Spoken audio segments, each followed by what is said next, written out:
I ain't even tripping, I ain't never double tripping. First, I'm a player, for the Himalayas. Let me send sideways name. Maybe back door, maybe fall off. Sipping codeine, cause I gotta kill a cold. Let me send sideways in the big man. Oh, you boys, they my brothers, they my friends. Oh, you boys, they my brothers, they my friends. Oh, you boys, they my brothers, they my friends.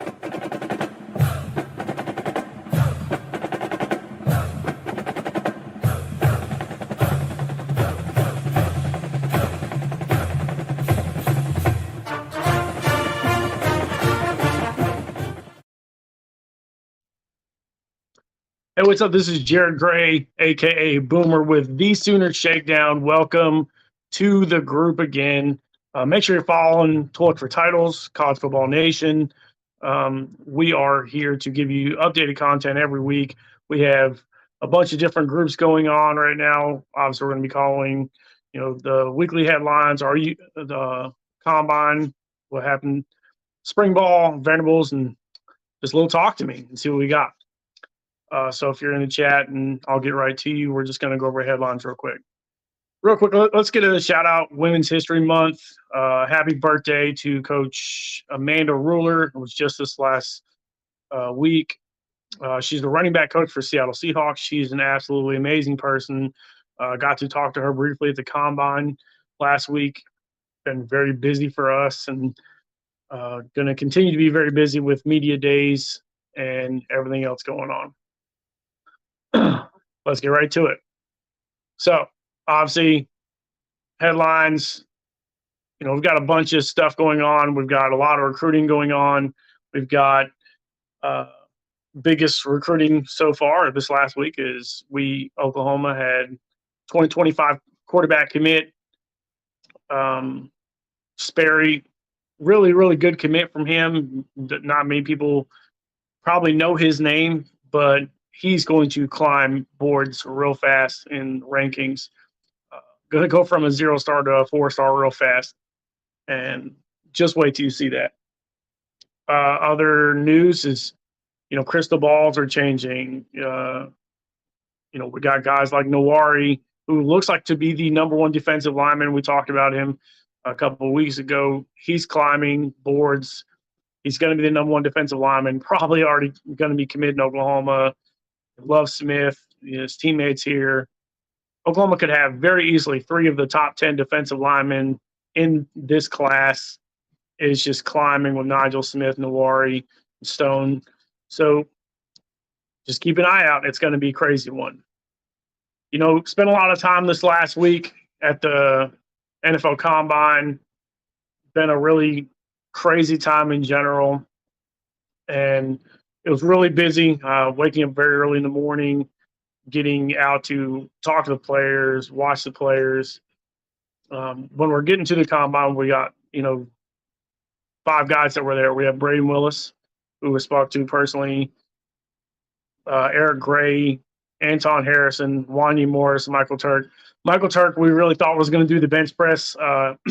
He broke the record for punters when he was at Arizona State at the Combine and then came back to Oklahoma. If you don't know his story, it's actually a very cool story.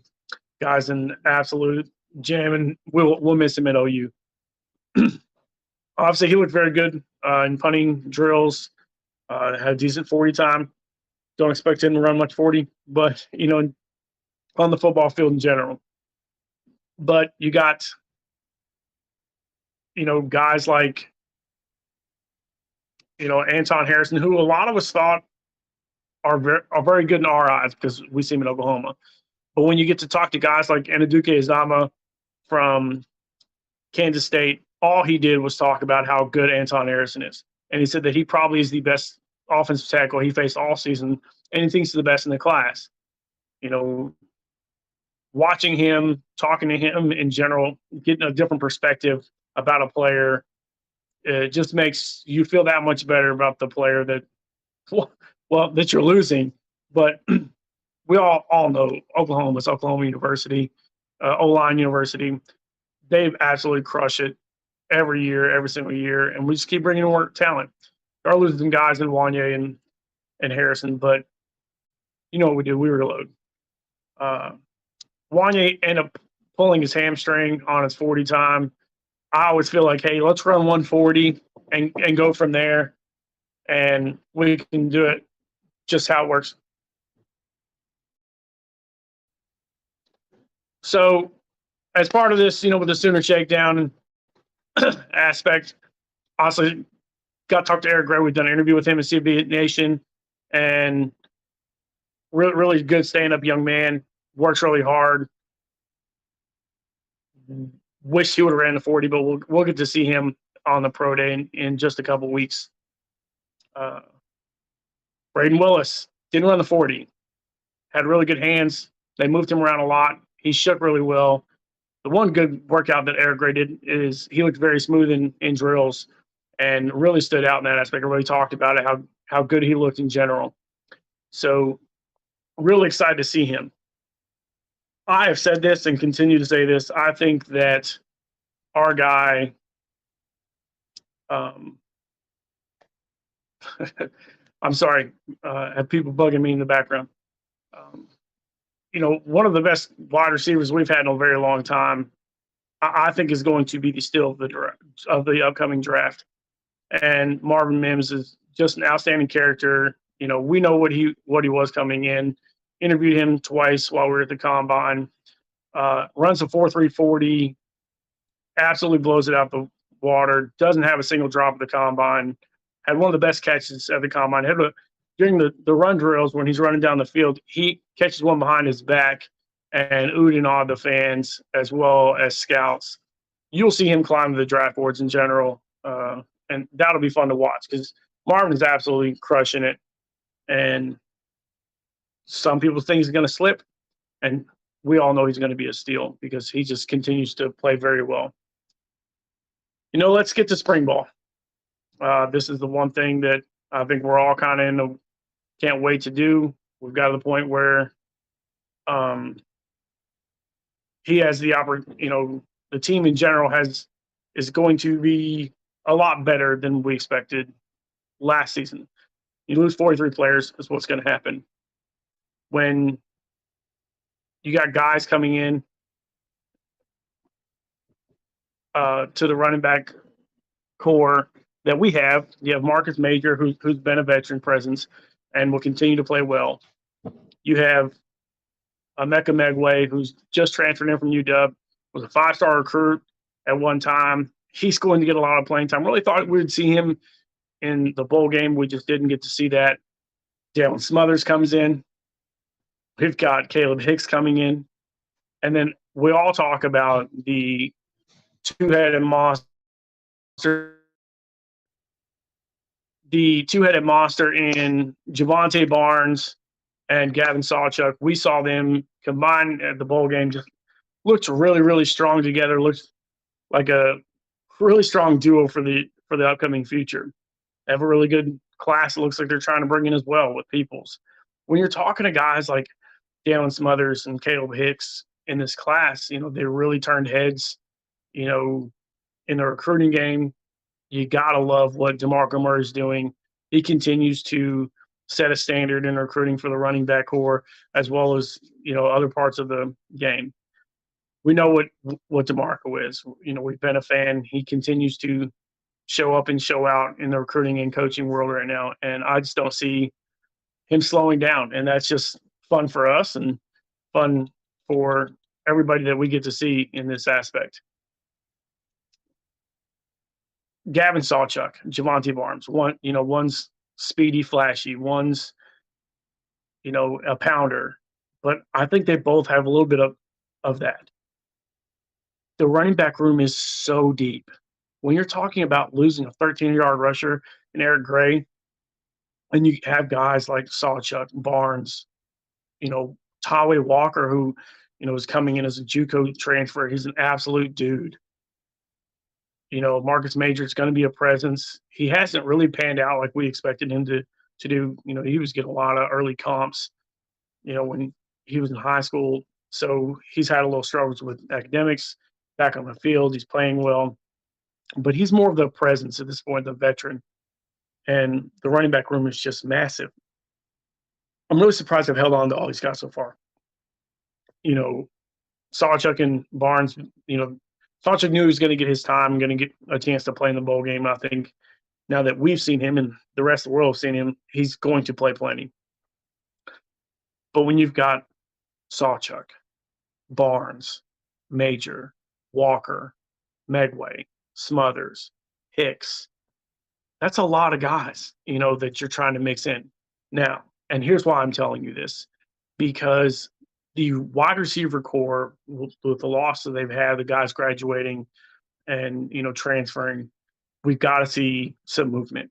I think you're going to see a lot of dual back sacks and with Barnes and Sawchuk. I think you're going to see Megway be a pounder and even move Sawchuk to slot quite a bit. I would love to see Smothers and Hicks cycle in if they need them and only if they need them, but I would love to see them get some time under their belt. The problem is with the transfer portal and everything that we see day in and day out in football, that we're going to lose one of these guys, especially with expected pulling of Peoples and other people in the recruiting world. We're just not exactly sure what's going to happen there. And I think that's what needs to happen. You're going to get kids playing time to keep them. And otherwise, you're going to lose them, especially in a running back room that's this deep. You expect 2 or 3 to stay pretty solid. But it's not just a deep class. It's a young, deep class. I mean, they're all freshmen and sophomores. So with exception of Major. Megway obviously transferred, and he's, biding his time, but you're not going to be able to hold him back. He was too good of a recruit to just completely sit back and wait. Really quick shout out to OU Club of San Diego. Love the shirt. Really appreciate you guys. So if you are, I know I'm part of Atlanta and everybody here, but, let me know. I'll rock your stuff as much as possible. All right. In closing, Braden Willis is talking to Brent Venables in a video that I did an interview how he felt about the culture with Brent Venables. Obviously, he feels Brent Venables knows his X's and O's. He knows what he's doing. He knows in general how he feels about the program. He obviously was at OU for a very long time. We love Brent Venables. And what he's doing in a recruiting game right now is absolutely crazy. Top 4 class, something Riley never done. We haven't had a top 4 class in, almost 20 years, which is crazy. Actually, I think it's been 20 years. And then to have a top 2 transfer portal class, which tells you very different from where Venables just came from in Clemson, where they had the 171st transfer class. And I know you're wondering, like, well, there's not that many teams in Division I.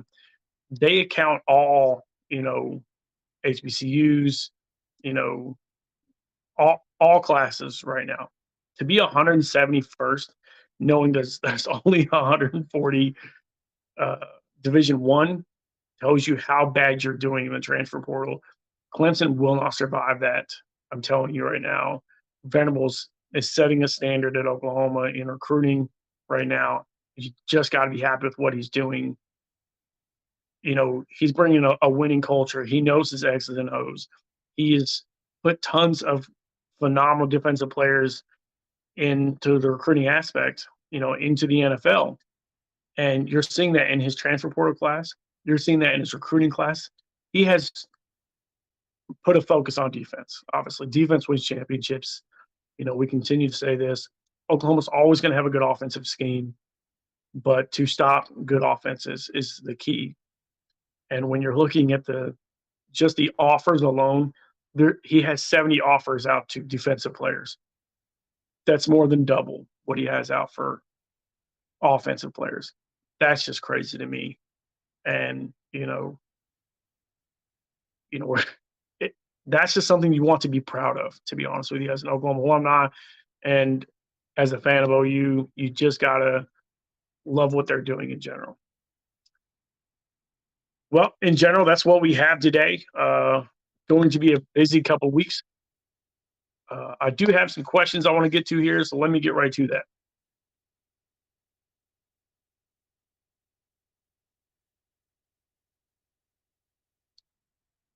So just got a question about Oklahoma and Texas at the Cotton Bowl. I think it is the greatest rivalry in football for one reason. It is the only neutral site stadium possible. 50-50, you know, between your crimson and cream and your burnt orange, right down the 50-yard line. It's an exactly 1 mile difference from the Cotton Bowl to Norman, the Cotton Bowl to Austin for campuses. It's within a mile. You cannot get a better situation, especially considering you have, the state fair is going on during that time. It's one of the best, hands down, one of the best college football rivalries that needs to stay at the Cotton Bowl. And it's been proposed that it should be moved to the 2:30 slot. It should be, because rivalry weekend for most everybody else is 2 weeks later, to where that's our biggest rivalry, and it should 100% stay at the Cotton Bowl during the Oklahoma Texas State Fair, and it should be moved up time slot wise to the 2:30 showing. So I really hope that happens. Really hope it stays that way. If they move it to Arlington, I'll be very upset. Any other questions?